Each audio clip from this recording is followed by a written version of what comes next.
दिवाळीतील फटाक्यांचा धमाक्यानंतर लगेच स्थानिक स्वराज्य संस्थांच्या निवडणुकीचा बार उडणार असल्याने दिवाळीतील फटाक्यांसोबतच राजकीय फटाफुटीचे धमाके राजकारणाचे आसमंत दणाणून सोडणार आहे।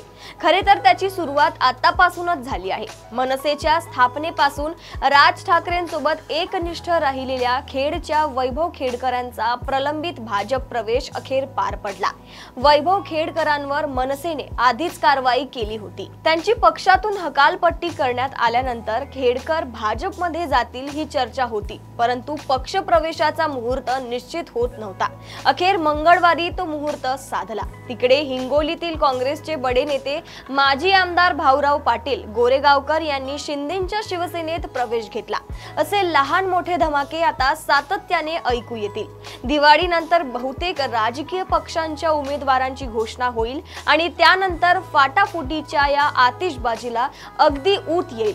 महायुती आणि महाआघाडीमध्ये अजूनही निवडणुका एकत्र लढवायच्या की स्वतंत्रपणे याचा निर्णय झालेला नाही। त्या संदर्भात स्थानिक नेतृत्वाला निर्णय घेण्याचे स्वातंत्र्य देण्यात आले आहे, असे सगळेच बडे नेते म्हणत असले तरी शेवटी नेतृत्वाची इच्छाच निर्णायक असते। मुंबई वगळता इतर ठिकाणी भाजप स्वतंत्रपणे लढण्याच्या तयारीत आहे, त्यामुळे शिंदे आणि अजित पवारांची गोची होऊ शकते।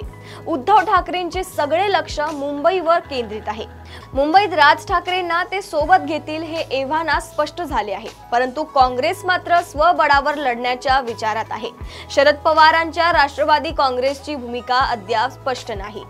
इतर लहान मोठे पक्ष या निवडणुकीत आपली किंमत वसूल करण्याचा प्रयत्न करतीलच। निवडणूक लढवू इच्छिणाऱ्यांची संख्या खूप अधिक असल्यामुळे जवळपास प्रत्येक मतदारसंघात कोणत्या ना कोणत्या स्वरूपाची बंडखोरी अपेक्षितच आहे। त्याचा अधिक फटका कुणाला बसतो यावर बरेच काही अवलंबून असेल। एकूण दिवाळीनंतरची राजकीय आतिषबाजी सामन्यांसाठी अधिक मनोरंजक ठरणार आहे। अशाच राजकीय घडामोडी व अपडेट सोबत पुन्हा भेटूया देशोन्नती संपादकीयमध्ये। बघत रहा देशोन्नती। नमस्कार।